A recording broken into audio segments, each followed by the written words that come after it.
I can invite the kids down, or I can come back. What would be best? Want to bring them out? Mom and Dad might want to come with them, help herd them and whatever.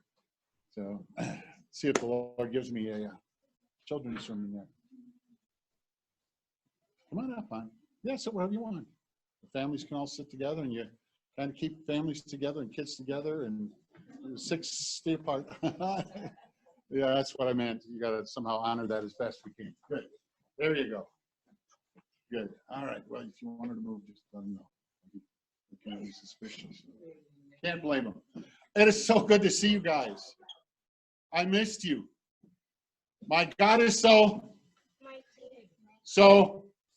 and so. There's nothing my God cannot. Boom, boom. You got that part? I'm glad you at least remembered it. This sermon today is going to talk about a very unusual thing we don't always think about. For instance, what's the holiday called where Jesus was born? Christmas. What's the holiday called that when Jesus rose from the dead?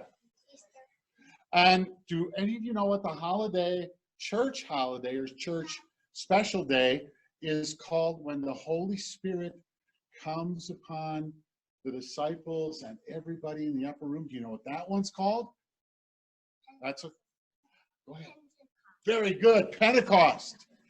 This is the one in between the resurrection and Pentecost, and it's a very important day. It isn't going to happen until Thursday, so you got to remember, you can celebrate it on Thursday, but I picked this Sunday to talk about it so you can get ready. This is called the celebration of the ascension of Christ back into heaven to be with the Father.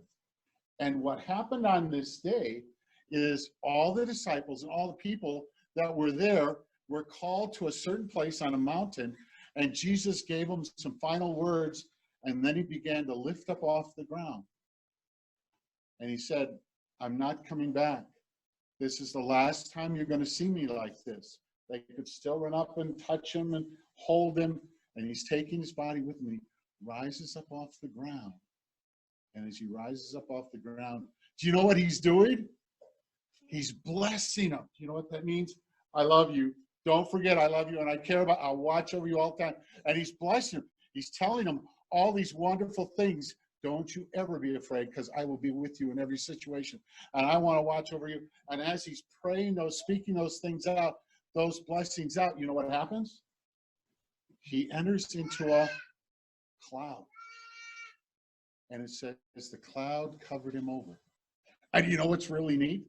In the Old Testament, God would sometimes appear to the children of Israel in a cloud. You can ask your mom and dad, because he would be in a pillar of fire or a cloud by day, and the children of Israel would follow the cloud. When they built the tabernacle, the Shekinah glory of God came down over the temple like a big cloud. Do you know what the closest thing for us to walk in a cloud is? What do we call it? We call it fog. Have you ever been outside when it's foggy and you can't hardly see? Well, that's because the cloud came down all around you. Now, if you ever get to fly in an airplane, you can actually fly right up and through a cloud. But this cloud takes Jesus and covers him. Here's the part I want you to remember. The last thing he did, the last thing he wanted everyone to remember, was he was blessing him as he went. I love you. Don't ever forget I'm going to be with you. You are so special to me. I care about you too. And I'm going to be with your dads and your moms. I'm going to be in it.